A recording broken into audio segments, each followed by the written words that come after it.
So we're looking at Time by Jimmy McGovern, and we're going to look at the opening scene. So scene 1, interior moving sweatbox night. This language is quite interesting, isn't it? He could have written prison van, but he's written prison van in brackets here. So I think this is intriguing. What's a sweatbox? Immediately he's got my attention. A prison officer is driving the sweatbox, the prison van in brackets. He's got the radio on full blast. Good. So interesting there, Jimmy McGovern hasn't just written like SFX. He's written a full sentence. So we find Mark Cobden, no capitals, 50s written as a word, in his cubicle. He's just sitting there still, lost in thought. Meanwhile, simultaneous to the above, Johnny, Stevie and Baz, all in their 20s in their own individual cubicles, are shouting to each other. So what we can see here is that the characters are all in their separate cubicles, in their own individual cubicles. But Jimmy McGovern doesn't say like Jono's cubicle as a scene heading, Baz's cubicle, because, well, that would be a waste of space, right? And we'd have to kind of jump between cubicles. So he's just made it one continuous scene. So we got Mark Cobden, the protagonist, in his cubicle, and then we got Jono, Stevie and Baz all in their own individual cubicles, written as one continuous scene, shouting to each other. So Jono, how do you explain it, Baz? How do you explain us getting 6 and you getting 3? How do you... I can't explain that. Shall I tell you? So we've got an interruption here, but Jimmy McGovern doesn't write interrupts in brackets.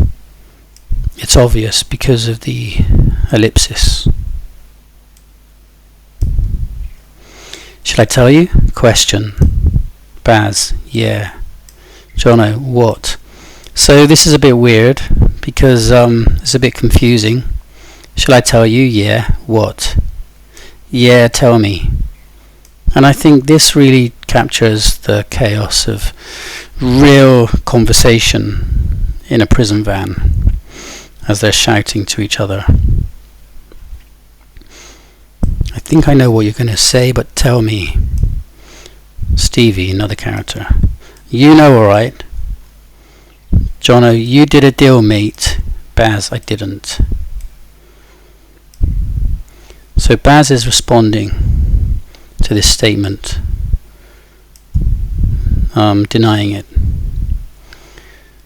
So we got statement denial, which is kind of like a court case, isn't it, already? I mean, they're in the prison van, they're not in court, but this reads like a court case. It's accusation and denial. Jono, you did a deal behind our backs. So he's continuing this thread. You did a deal, mate. I didn't. You did a deal behind our backs, mate, and that explains how they found the stash in Berry Street. Notice he doesn't say drugs. He says found the stash. You told them it was there. You told them it was there in return for reduced. Baz, I didn't. Again, no interruption in brackets. In return for reduced, a reduced what? A reduced sentence. Baz, I didn't. So Baz got the same 3 lines here. I didn't, I didn't, I didn't. Jimmy McGovern using the powerful rule of 3 there. So we're on to page 2. Steve, you did, you prick. Jono, we're the only ones who knew it was there. I didn't tell them. Steve, you didn't tell them. That leaves you, you prick. So trial by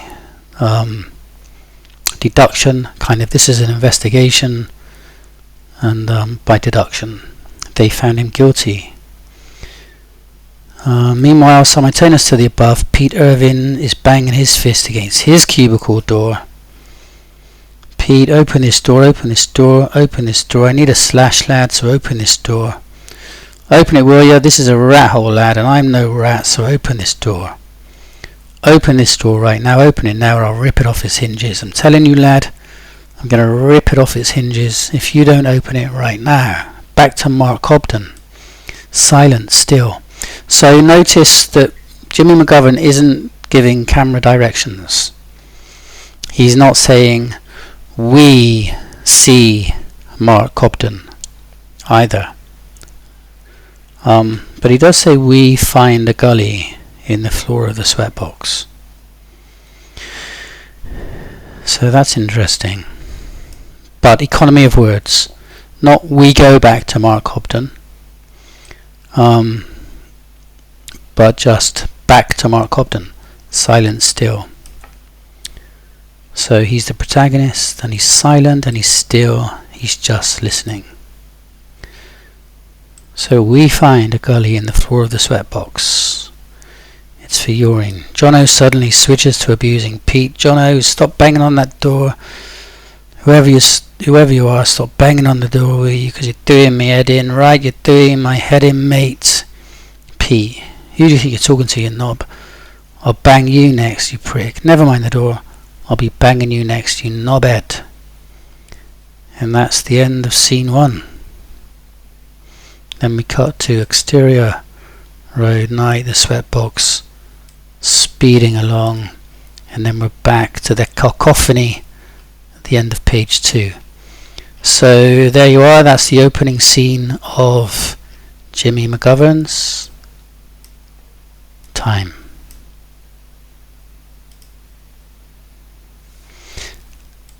And it wasn't recording! Or was it?